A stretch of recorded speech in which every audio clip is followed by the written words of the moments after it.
Welcome back to the BTS Happy Hour podcast. I'm your host, Andrea. Joining me today is Morgan. Hey, what's up? On Saturday, June 20th, President Trump held a rally in Tulsa, Oklahoma. And trust me, this is related to K-pop. I'll get to why. Yeah. The way to get to these rallies is to sign up ahead of time so they know how much demand there is. And you basically send them your email and phone number, and so they have your contact info. So every single time there are people who sign up for tickets that aren't really going to go. They just do it just to add to the data and kind of like clutter up their data collection. And they think this hurts the president by inflating the numbers that are expected to be there. It doesn't really work like that. It doesn't take up a seat or anything. It's not like you buy a movie ticket or a concert ticket, but I mean, people do it anyway. But this time, for this rally, it's like the first one in a long time. And there were some tweets that were indicating that K-pop stans were involved in that kind of activity this time of signing up and not going, and just for the purpose of, annoying the campaign. And I saw some tweets about this, so I wasn't sure if that actually happened, if it was like there really was a bunch of K-pop fans that got together and were doing this, or if people were just trying to say it was just so that others would join in that were like, oh, K-pop fans are doing that, well, I'll do that too because I am into K-pop and I'm BTS Army and I'm going to be a part of this thing too. So it's hard to tell what actually happened. I don't remember seeing any people like K-pop people that I know on their own who were like, I'm doing this. It seemed like after the fact it was. Well, I mean, we're not on every corner of the internet, so yeah. It's hard to say that, no, it didn't happen. I'm sure there were some people doing this, but yeah, I read it, and honestly, my opinion is it probably didn't have an effect. I know Stan Twitter likes to pat itself on the back for everything, it seems, but more likely, it didn't have an effect. Like you said, these events, it's not like a movie theater, or it's not like a concert. You only show up to a concert if you have a specific seat purchased for yourself, right? But for these rallies, I'm pretty sure, I haven't been to one, but I'm pretty sure even if you don't have a ticket, you could theoretically just show up. That's why they often have these overflow areas, right? And there's still tons of people in the overflow areas. So those people didn't buy a ticket. There's no seat. They just showed up, and they didn't have enough room in the arena for them, right? These rallies, often there's not enough room, so there's an overflow. Some people watch on TV outside or something like that. That wouldn't be the case if everybody who showed up had a ticket. You wouldn't have an overflow area.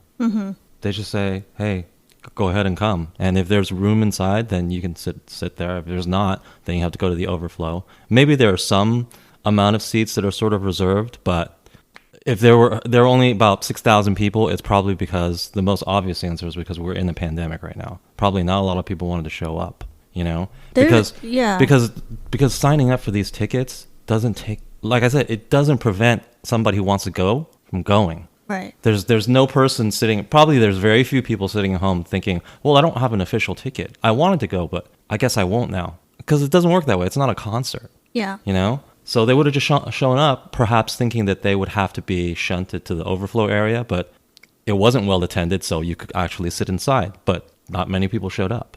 You can speculate why that is. I think the most, Occam's razor, the most obvious answer is probably because there's coronavirus fears. Yeah, people aren't going out as much right now. I mean, usually the most obvious answer is the correct one.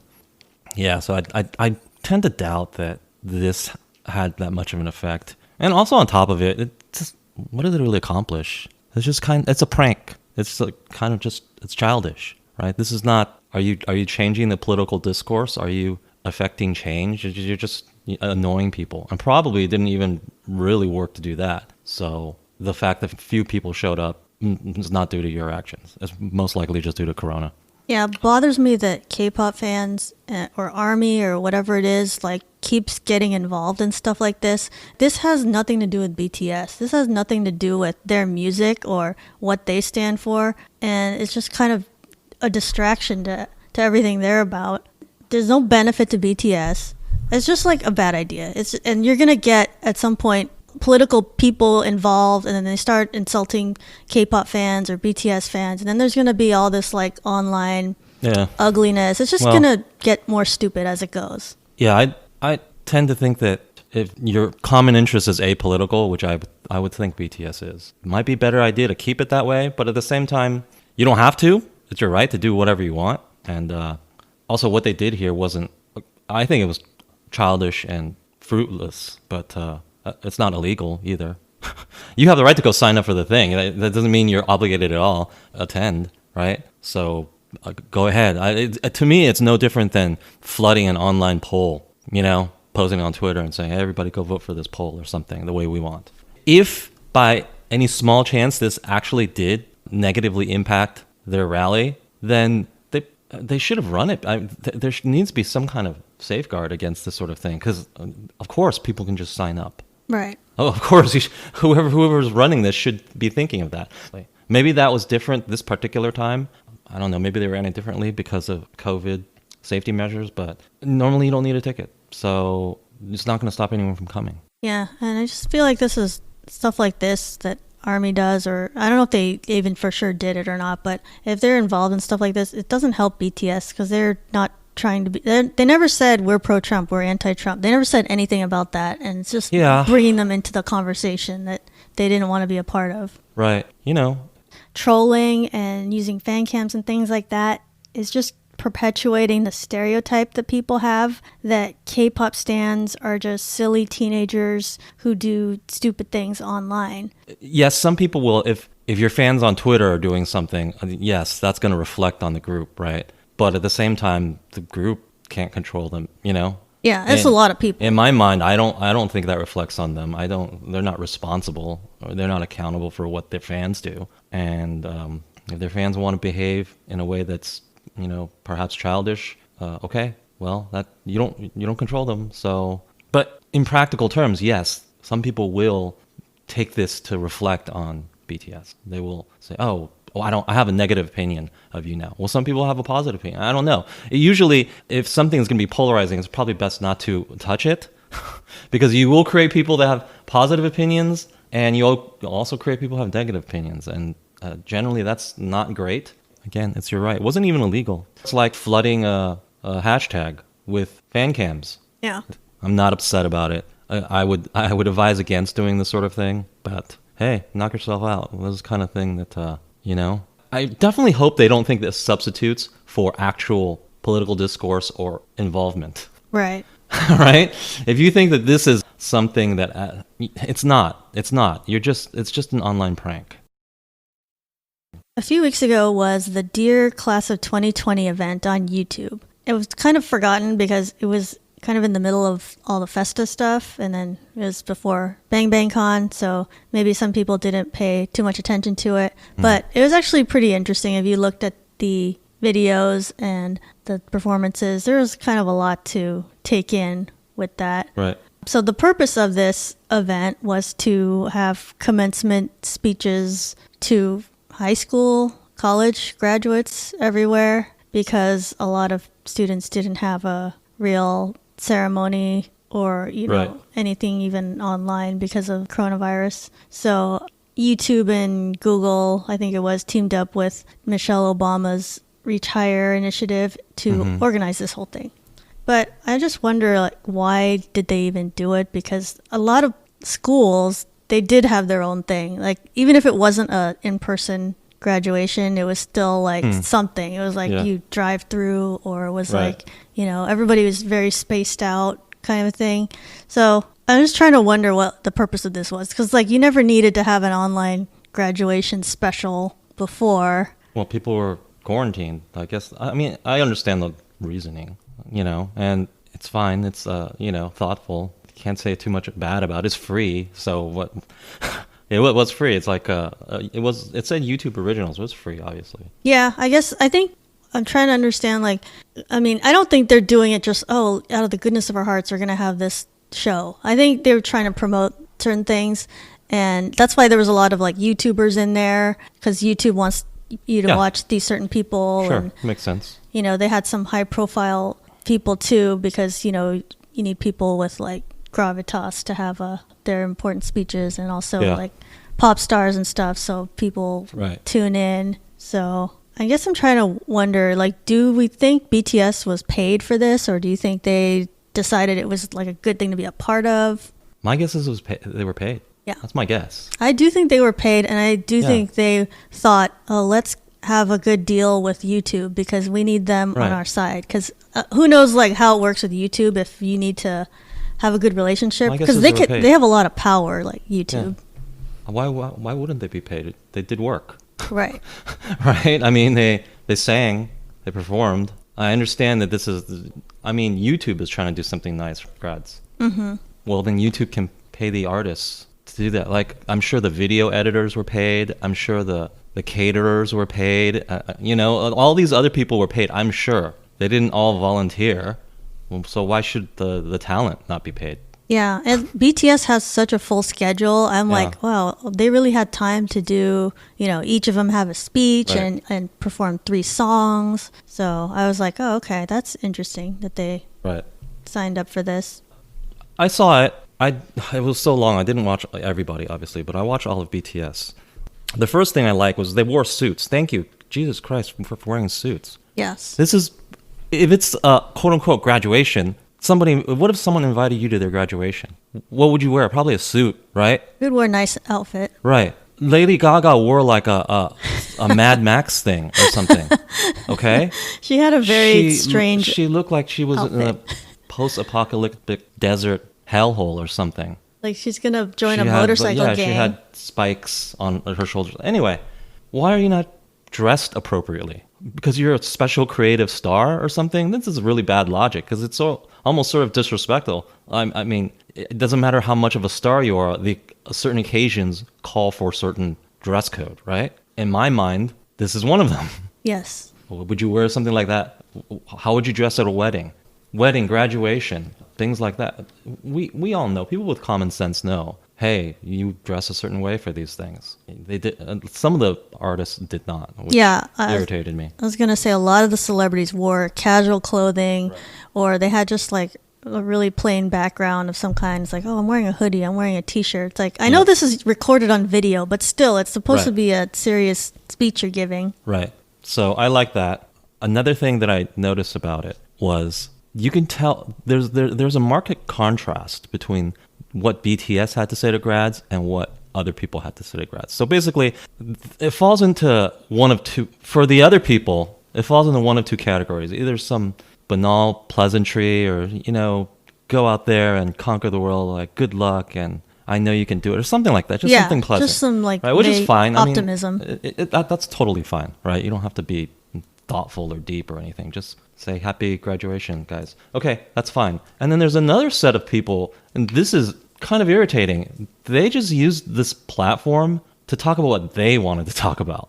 Yeah. Like, so I'm specifically thinking about like Lady Gaga and Beyonce. They wanted to talk about BLM. And certainly a lot of graduating seniors do care about that topic. A lot don't, okay? And certainly it's a worthy topic to be talked about in general. But it shows, I feel it shows, it's inconsiderate. Because this graduation celebration, it's to celebrate this person graduating. Let's put it this way. Let's say you're the best man at a wedding and you make a speech, and best man makes a speech for those of you not familiar with weddings. What if you got up there and just talked about what you wanted to talk about? What's important to you? And then if somebody said, well, do you think that's important to aren't you supposed to talk about the wedding couple? Right. And then your response is, well, the thing I have to talk about is so important, so I'm just going to assume that it is important to them too. That sounds pretty arrogant and inconsiderate. Like, who are you to say that? You should tailor your message to, you know, the best man speech is always about how he met the couple and make some jokes and good luck on your marriage, you know, stuff like that. Because your speech it's for somebody else's day. This is for the grads. This should be about them, you know? So that was very distasteful. You know, I'm sure that they feel, being big celebrities, that what they have to say is very important. And it could very well be important. But even no matter how important the topic, it's still not appropriate in a best man speech. In their minds, they thought they were I'm doing a great thing right now. It's not appropriate. And you're projecting your stuff and you're hijacking.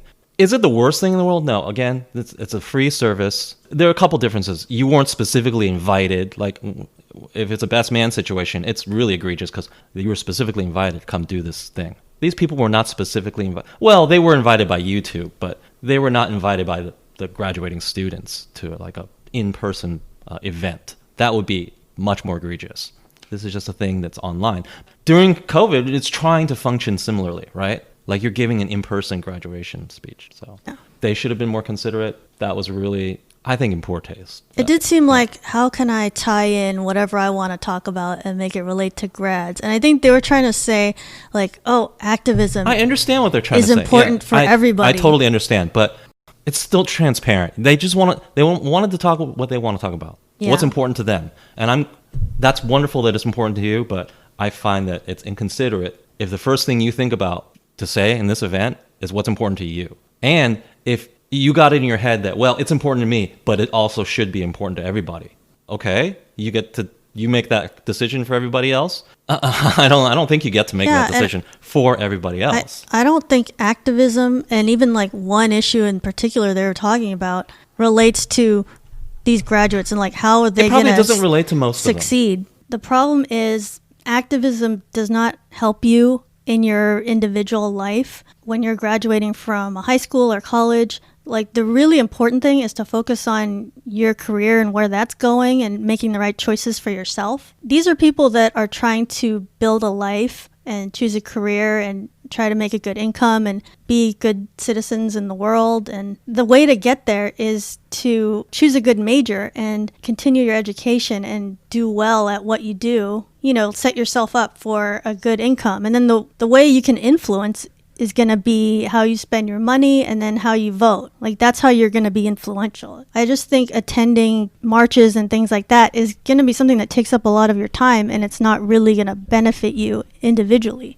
Looping back to BTS, this is what I found interesting and really, quite frankly, I was surprised and impressed by the things they had to say because I didn't watch the whole thing. Well, I watched everything BTS had to say, but I didn't watch every single person in that 5-hour block. But of all the people that I saw, they were the only ones that said something that really spoke to the concerns and the anxieties of graduating students. And I don't know if this is because they're young, they're closer in age. That's no excuse. Some of the YouTubers and stuff and the other people, they were young people, but they were the only ones that spoke to that. I can still remember when I graduated from high school, college. The things you're thinking about are anxieties about, especially in today's world, anxieties about, and self-doubt and... Yeah, like, am I going down the right path? Yeah, what am I... job? Is this the right career? Like, what am I going to be doing? It's like, it's time to go to the real world and things like that. These are all really... They weigh on people who are graduating. They have these sorts of fears and concerns, and BTS spoke to those concerns. And in certain ways, they said that things will be all right, But then the other interesting thing about it was, even though they said it in a very flowery, nice, pleasant way, there was a certain undercurrent of darkness to it, because it was basically every single person, the way they spoke about things, it was generally positive, but there was still an acknowledgement of struggle, of things are not going to be great all the time. We understand your anxieties, your self-doubt. They addressed all those things. A lot of other people, they didn't. Either they don't understand those concerns of graduating students, or they don't care to speak to it. They either want to talk about just a banal, happy, positive thing. They just want to say something basic, or they want to talk about BLM or whatever, right? But BTS was the only group that actually spoke to the concerns.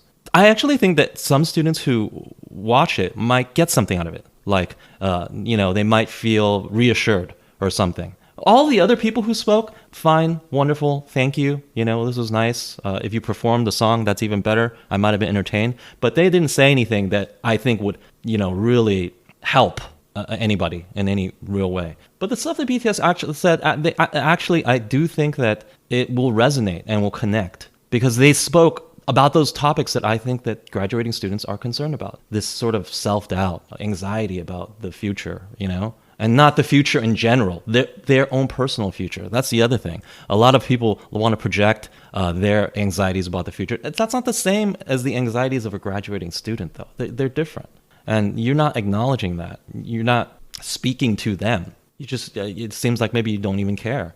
I wouldn't say, maybe that's harsh. I wouldn't say they don't care. I would just say they were not thoughtful enough to tailor such an appropriate message for that particular audience, knowing what their concerns are. I think a lot of celebrities just put together something. It's like, what's going to make me sound good? What sounds cool that I can say to graduates? Right. Like, they didn't think about their own experiences, because probably a lot of them didn't even go to college, or you know, maybe they had a personal tutor in high school, because a lot of these people get famous like really young, so they don't have any like experience to point to about that. So, but yeah, what was good about BTS is they were bringing back their own memories of graduation and the things that they went through and how they got through it. Like, for example, Jin was talking about, well, I had a really hard time with choreography at one point, and my advice to everybody is do what I did and just like take more time to do certain things that you need to, and take things one step at a time, and don't get stressed out about it.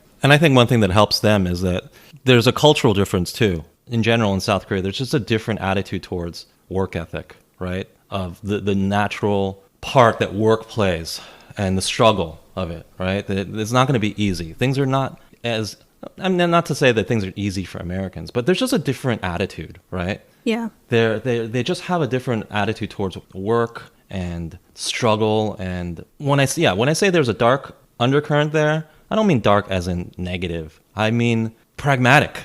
I guess maybe that is a better word. They try to acknowledge these issues that will pop up.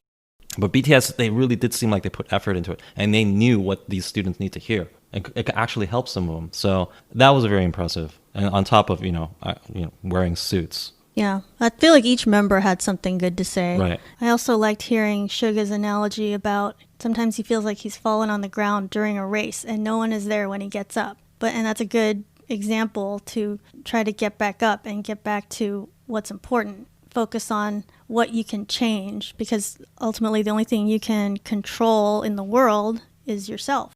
J-Hope also mentioned that he thinks he's no different than anybody watching this, and sometimes he feels like he's at a dead end in music and dance, and it's really hard to move forward. His way of dealing with that is to think just this once and try again. So I think that's a good message for students out there. They think things are hopeless, and it's just taking one step at a time. And it's just like in Ego, when he was talking about trust yourself and trust all your decisions. Definitely think all of BTS here had some good speeches and good advice, like you said. And they had the best setting and background of everybody that was on there, I think. Right. Because a lot of them, they did it at their house or whatever. Right. And it's just like, okay, BTS, they went through the effort of booking the, National Museum of Korea. And it's like, if you look at that place online, it's like has really like interesting architecture. It's like a really nice backdrop for something. It's like, they gave this event the respect by doing it in a nice backdrop. Right. The other thing I noticed about it is that their earrings are out of control. Have they always worn earrings like that? Yeah. I think it's like there's a lot of like swinging one. I think they've gotten more over the years though. Yeah. It might be getting a little too out there. I mean, they don't all wear earrings, but yeah. Maybe you get bored with just having out of control, two. I think. But yeah, all in all, I was thinking that I would just watch it and just think, oh, there's really, well, what could possibly be of note here? Because it's just just a graduation video. But there's actually a lot of stuff, and they did a great job. And I don't want to say I'm surprised, but the contrast is so stark. They seem like the only people who came to do their job, essentially. Yeah. I feel like they were the only ones that did it properly. Right. Like, if you go back and watch their video, it'll be like, oh, this is great. And then you watch all the other ones. Right. Don't watch all of it. It's just way too long. But just watch some highlights or something, and you'll be like, oh, okay, well, the rest of this wasn't that great. It's just kind of like filler. And then they performed 3 songs, Boy With Love, Spring Day, and Microcosmos. And those were all pretty good, as you might expect. And they did that in a different part of the National Museum. So like that had a really nice backdrop for it too. And some people noticed like, oh, they decided to do these certain songs for a reason. And they could have done some of their songs from the Map the Soul 7 album if they wanted to, but instead they chose like more appropriate songs for the event. So I think that was good, because what they did choose was probably more fitting for students and, things that are like uplifting. And so that way it doesn't look like you're promoting yourself. It's just, we chose songs for this event. And just to touch upon the other performances really quick, Megan Thee Stallion, I'm just not sure about the judgment of people who selected her for this event. I just don't know if her music is really appropriate for high school grads. If you look at the content of her songs, it's like Hot Girl Summer and a lot of like words that they had to bleep. And like, I don't know if she has any songs that aren't about her sex life. My recommendation is to the girls graduating, do not have a Hot Girl Summer. If you know what that means, don't do that.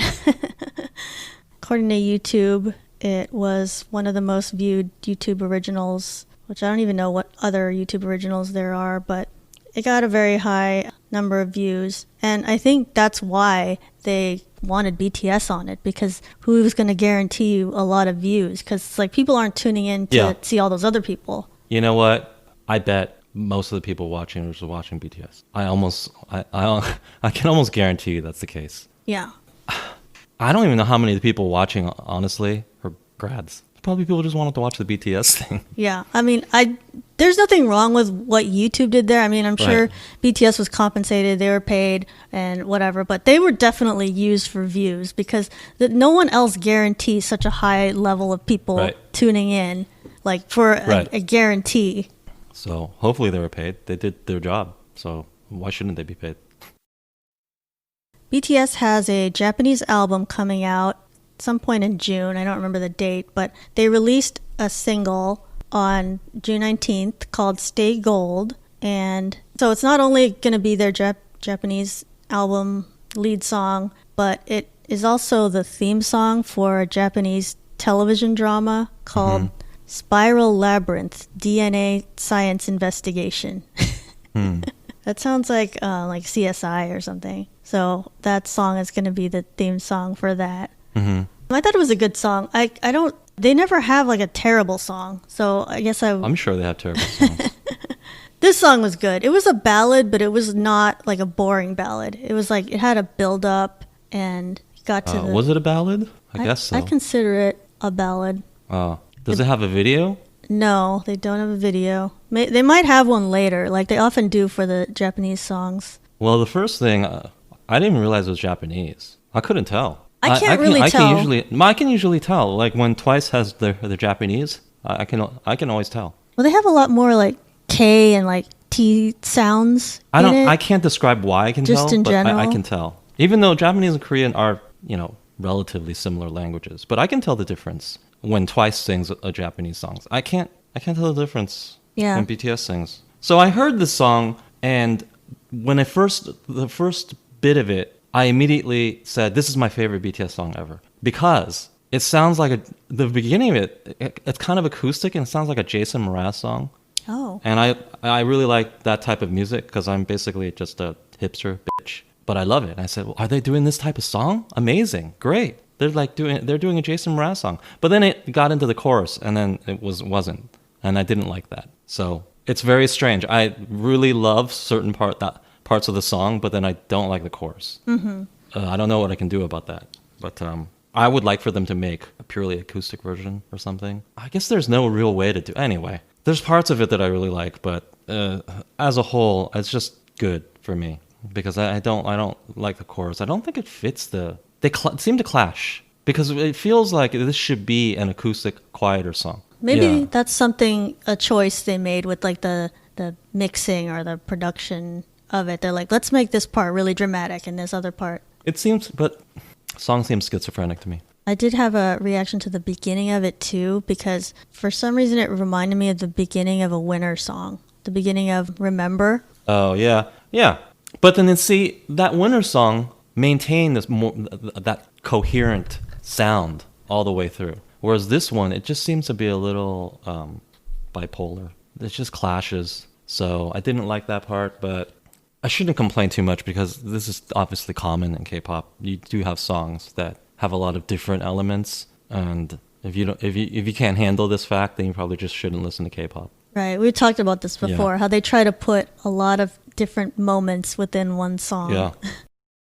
So this week, Blackpink released some teaser images and snippets of their song, which is called How You Like That, and that's going to be the first song out of their album, which I think they said coming out June 26th. and we found out that the first performance of this song is going to be on Jimmy Fallon's show. So I don't know exactly how they're going to do that with the quarantine still, but maybe it's going to be a... There's just nobody in the studio. So. Yeah, I guess they'll be doing it from Korea, and then... No, they can fly over here. You think? Oh, okay. They can. I guess they don't have to, though. There's no point in doing it. They're not going to be in the same room as Jimmy Fallon. I guess they'll still be in Korea. There's no benefit to coming... Unless you want to sit next to Jimmy Fallon while he interviews you.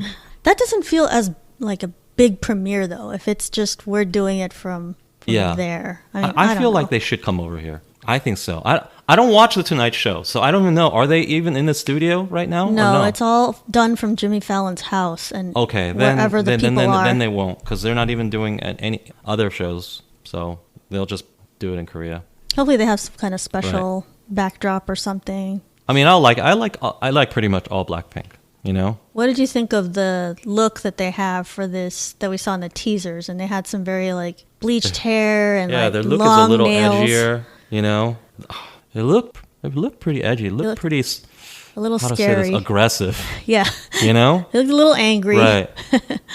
But I think that's good. I think it's good to sort of switch things up a little bit. I guess as they mature, they'll get more aggressive looking. I don't know. It's interesting. Lisa has black hair. I don't think she's ever had black hair for while she's been in the group, has she? Oh, that's true. She's often the one that has different colors. Right. Oh, no, that's not true. She had black hair in Kill This Love. What the? And that was just the last one. I can't remember. That was a year ago.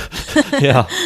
But, no, that's good. They're finally getting their album. Yeah. Now we have confirmation that there's music that they have. Right. That we are going to hear. And they're coming over to take over America, which I think they will, by the way. I think that when all is said and done, now that they're actually producing music, we're going to look back and Blackpink will be viewed as the most successful K-pop import. It won't be BTS, in my opinion. I know that may be a controversial thing to say. I think it's Blackpink. Hear me out. Here's why. Number one, their sound just lines up so perfectly with everything in the American market. They have the purest... I'm not saying purest. They have a sound that fits sort of a hip-hop sound perfectly, right? The way they sing, their look, their image, that all, it's a perfect fit. And their collaborations, like the Lady Gaga collaboration is great. And they can, let's just be frank, they can speak much better English than a lot of the other Korean groups, right?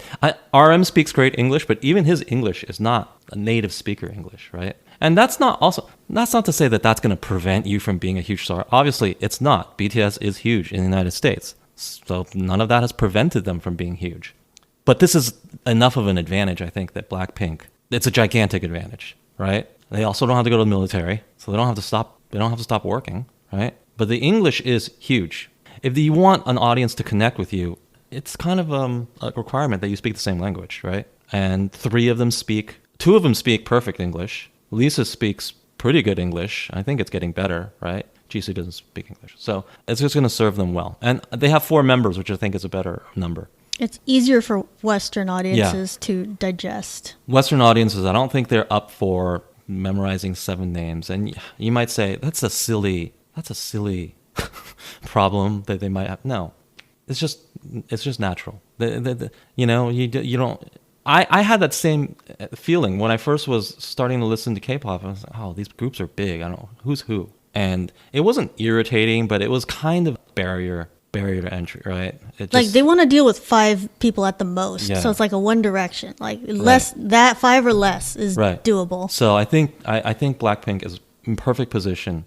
I think they already worldwide maybe bigger than BTS. Just look at their YouTube views. Don't they actually have more YouTube views? I think so. And a lot of most of their average they have like so many above 500 million, right? How many does BTS have over 500 million? I know they do have some, and I know they're close. So I'm not saying that they're bigger now, but when all is said and done, when you look back in 5 years, I think that we will say that they're the most successful K-pop transport. I think the problem with Blackpink is, number one, they don't have enough songs, but when this album comes out, they will have probably enough songs. Right. And then number 2 is their company doing like all these questionable things and how they manage them. Yeah. So, I mean, they can get better at that. Right. Hopefully they actually let them tour more and do stuff. So I do believe that, that, and it's not to say that other groups can't be successful, but it's just obvious. I've been watching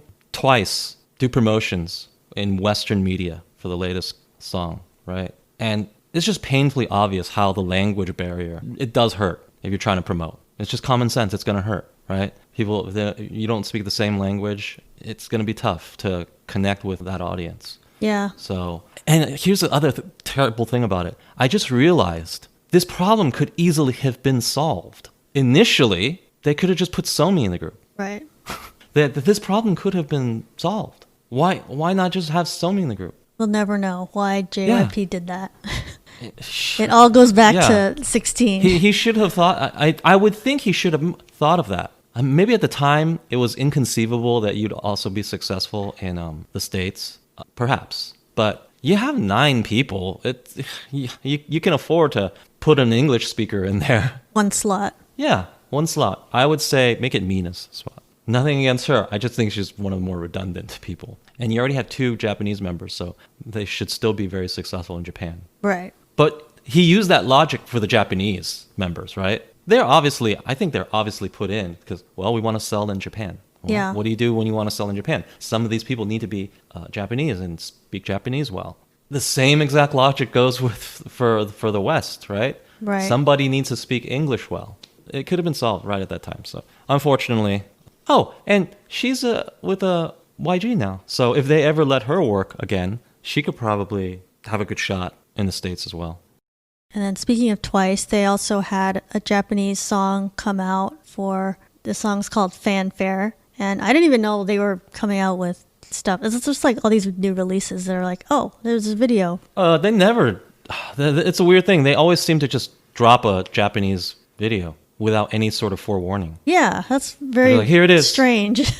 That's the way they handle all their Japanese releases. They're just, oh, here it is. Well, do Japanese people know what's coming? Like maybe they get some teasers and stuff. I don't think so. I have no idea. I don't think so because I would see those videos, That's those true. teasers and things. There would be a build-up. It's almost like they don't think that the Japanese releases are a real release or worthy of their... I don't understand. It's still a video. It's still the group that you like. They're just singing a different language. They seem to have this weird dichotomy, right? They treat... Why do they treat it so differently? More and more had so much leading up to it. Here's a teaser. Here's each member has a shoot, teaser. Here's photo shoots. Here's all this stuff. Here's a snippet of the song. So I don't get that. Fanfare, the song is pretty good. It's okay. It's not the best song. It kind of I guess it's sort of supposed to be similar to Cheer Up. It's not a bad song. I liked it. What I do like about it is that it does appear that as long as there will be Japanese releases, Twice will never get away entirely from the cute concept. I think they have to do that in Japan. That's the only thing they'll purchase, right? So they will always maintain cute concept videos because I don't know. I guess maybe Japan loves that. Remember we said last time we talked about Twice, about talking about more and more, I was like, there aren't any cute songs in here. I wonder if they're just moving away from that. And it's like, no, they're not. They're just using it for the Japan stuff. Right, because that market, they must prefer it. So that's good. That's good news. I didn't like the video. Well, the video was fine, but I didn't like that they were wearing high-waisted shorts. This is a bad look. Like, don't wear high-waisted shorts that have nothing on them. They need to have, like, belts and buttons and things like that. It's just a weird... Just trust me. It does not look good. It creates like a weird torso area. Yeah, it looks like they were trying to recreate like a marching band kind of a outfit. Right. But marching bands, they have a lot of stuff like buttons and things like that to break it up visually. Epaulettes. Well, let's how do I describe it? When a person wears almost invariably, if a person is wearing like a spandex onesie from head to toe, they don't look good, right? It's unflattering. Right. You'll probably think like, you just look like a blob of flab or something. Even if they're in good shape. I'm not saying that, yeah, even if you're in good shape, if you wear like a big latex onesie, you kind of look like a blob. It's not flattering. And so these shorts, although not a gigantic onesie, it has too much fabric, uninterrupted fabric. So it's an unappealing look. I think it's clear that they do spend a little less money on the Japanese videos. It just feels like they do. Yeah, because remember more and more it had this whole second set was like outdoors on an island somewhere. Like an island platform or something. That looked expensive. Right. So this was just like indoors and like one. They spend less money. Set. But buttons don't cost that much money. So please, yeah, it's not flattering. But I still like the video. So Billboard put out an article recently that was talking about Grammy speculation for next year already. And it's now June, so it's like halfway through the year and however many albums came out. So they think that they can start to look at who might be nominated for things. So Billboard put out an article and they were talking about all the different categories and like such and such were the big albums so far. As far as K-pop, what they were talking about best new artists and who has a chance at that. And they named a bunch of artists and people I never heard of. And I was like, well, people I've heard of, but I didn't think they were that new, like Megan Thee Stallion and Doja Cat. Probably should be Doja Cat. I don't know. I think she's probably the best new artist. Best new artist. She's the only new person I can think of, so automatically, yes. And then they had a little blurb at the very end talking about this. They said Super M has a chance of becoming the first K-pop group to be nominated in this category with its self-titled EP, which debuted at number 1 on Billboard 200. And so I think some people took issue with the fact that this is not even anything official, but it's like, why is Super M have a chance? It's just one person writing an article, relax. They just needed to fill content. And also, even if they are nominated, what's the big deal? So? This is like pre Grammy anything. It's just talk. It's like, they might not even be nominated. I understand they might not even you don't win. want them to win before BTS wins, but hey, this is new artists. It's not the same, right? It's new artist. I think the issue is like, if the Grammys are going to snub BTS, then why are they going to recognize other groups for, even if it's a different category? Yeah, so that just it doesn't work like that. Rubbed ARMY the wrong way, right. like some people. I understand why you're upset. Well, no, I'm not even sure I understand that. No, I kind of do, because they're not as good, so they don't deserve it, in your opinion. But number one, they weren't nominated. It's just speculation from one person. They probably just need to write an article about something. And this is what right? It's not anything official. It's and even if they do get nominated, they won't win. Doja Cat will win. I'm 100% sure they would not win anyway, because you're up against Doja Cat and Megan Thee Stallion, and it's like, I feel like those are the two big contenders for that. So who cares? Don't get riled up over it. Well, and the other thing is, people are like, well, why do they even count as a new artist? I understand. Okay, so yeah, they've been around individually. But it is a new group, right? Yeah. I think that technically it is a new group. Under the Grammy rules, I'm sure that it's like, if it's a new name of something, even if it's people that have done all these different things, it doesn't matter. So it still counts. I do think that's fair.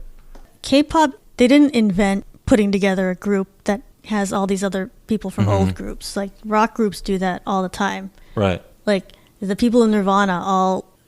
that group ended, and then those people are in different groups now, and like that new group can be popular and counts as a different artist. So like it happens a lot. Like Foo Fighters, like everyone forgets, like the guy from Nirvana was in that, and he just started his own Dave Grohl. New group. Yeah. So don't stress over it. Also, it's been so long. It feels like are they even doing stuff anymore? Is Super M working? Are they?